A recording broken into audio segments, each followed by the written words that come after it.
ఇప్పుడు భారతదేశం, ఆంధ్రదేశం ఒక సౌభాగ్యం గురించి చెప్పుకుందాం. ఇది వర్షలగ్నం అంటారు, అలాగే దీన్ని జగల్లగ్నం అంటారు. జగల్లగ్నం, ఇది వర్షలగ్నం. ఇప్పుడు దీని వివరణ చెప్తాను.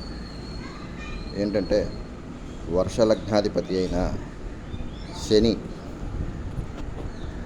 ఎక్కడున్నాడు? 4, 11 స్థానాధిపతి అయిన కుజుడితో కలిసి ఉన్నాడు. తృతీయం ముందు అంటే 3 ముందు స్థితి, షష్ఠ, అష్టమాధిపతులైన రవి బుధులతో,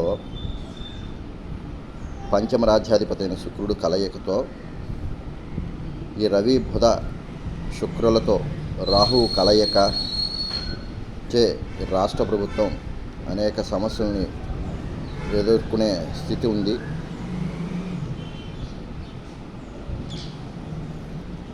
ప్రజా వ్యతిరేకత, సొంత పక్షంలోనే తిరుగుబాటుతనం ఉంటుంది. అలాగే దశమందు కేతువు దశమాధిపతి స్థితి రీత్యా చతుర్థమందు భావం రీత్యా శత్రువుతో కలిసి పంచమ స్థితి, షష్ఠ, అష్టమాధిపతులైన దశమమున వీక్షిస్తున్నాడు. దీనివలన ప్రభుత్వం వలన సౌలభ్యం అంతంత మాత్రంగానే ఉంటుంది అని చెప్పవచ్చు. సప్తమాధిపతి చంద్రుడు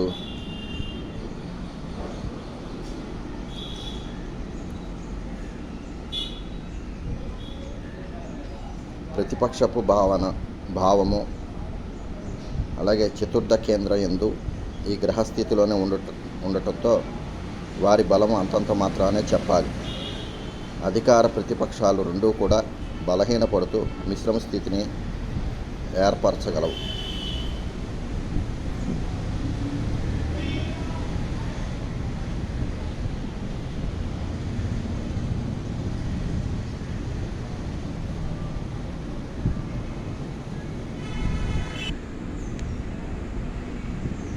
అలాగే ధనాధిపతి శని తృతీయమ స్థితిన పొందుటచే రాష్ట్ర ప్రభుత్వం ఆర్థిక స్థితి ఆందోళనకరంగా ఉండగలదు. వాహనాధిపతి అయిన కుజుని కలయికచే అవసరములను మాత్రం సమర్థించుకోగలరు. రుణబాధలు అధికంగా ఉంటాయి. మరికొన్ని సంక్షేమ పథకములను ప్రవేశపెట్టగలుగుతారు. ఇరుగు పొరుగు రాష్ట్రాల్లో సంబంధాలు అంతంత మాత్రంగానే ఉంటాయి. పలు సందర్భాలందు కోర్టు జోక్యాలు అవసరమవగలవు. ఇకపోతే జగల్లగ్నం. ఈ జగల్లగ్నం వల్ల జగల్లగ్నం వృషభం అంటే లగ్నాధిపతి శుక్రుడు లాభాధిపతి గురుడితో పరివర్తన స్థితి పొంది భాగ్యరాజ్యాధిపతి అయిన శనితో కలిసి ఉండటం చేత స్థిరమైన సుపరిపాలనను ఇవ్వగలరు. ధనాధిపతి బుధుడు వాహనాధిపతితో కలియకచే బుధ ఆధిపత్య యోగమున కారణం అవుతున్నాడు. భాగ్యాధిపతి శుక్రుడు ఉచ్చగతుడైన లగ్నాధిపతితో కలయికచే దేశ ఆదాయాలు వృద్ధి చెందగలవు. అంటే కేంద్ర ప్రభుత్వానికి సంబంధించింది ఇది. ఈ జగల్లగ్నం ఆర్థిక రంగపు పురోభివృద్ధి ఉంటుంది. పన్నుల వసూలు విషయంలో రికార్డులు అధిగమించుటే కాక కొత్తవైన పన్నులను ప్రవేశపెట్టగలరు.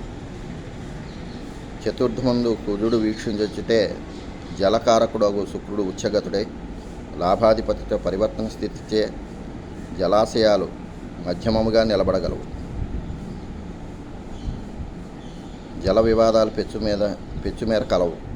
గృహ నిర్మాణాది వ్యవహారాలు, ప్రాజెక్టులు నత్తనడక సాగుట, భూ వివిధాలు పెరుగుట, ప్రభుత్వ స్థలాలు వివాదములు ఏర్పరచగలవు. అలాగే పంచమాధిపతి వ్యయమందు స్థితిని పొంది శని, శుక్ర, గురు వీక్షణలు పొందుటచే ప్రభుత్వ నిర్ణయాలు కోర్టు జోక్యం పెరుగు సూచనలు ఉన్నాయి. సప్తమాధిపతి కుజుడు దిగ్బలం పొందుటచే ప్రతిపక్షాలు బలోపేతమవ్వగలవు. ఇతర దేశములతో వాణిజ్యపరమైన ఒప్పందములు చేసుకోగలరు. అలాగే క్రీడారంగమున మంచి అభివృద్ధి చూపగలుగుతారు. మొత్తం రంగముల 2/3 వంతులు భారతదేశ ప్రతిష్ట ఇనువడింప చేయగలరు. అంతరిక్ష సైనిక రక్షణ శాఖలకు బడ్జెట్ కేటాయింపులు సంతృప్తిని ఇవ్వవు. భాగ్యాధిపతి శని లగ్నాధిపతితో కలిసి లాభస్థాన స్థితి గతుడు అగుటచే ఆర్థికంగా వృద్ధి చెందుటకు, ఇతర దేశములతో వాణిజ్యపరమైన నూతన ఒప్పందములు చేసుకున్నటకు అవకాశములు ఎక్కువ. రవాణా సౌకర్యాలు వంటివి నలుదిశలా పెరగగలవు. అలాగే వర్ష జగల్లగ్నాధిపతులు శని శుక్రులే మిత్రులగుటచే కేంద్ర రాష్ట్ర ప్రభుత్వాలు ఒకరి కోసం ఒకరు అన్నట్టు మైత్రి భావంతో సాగగలరు. జై శ్రీరామ్.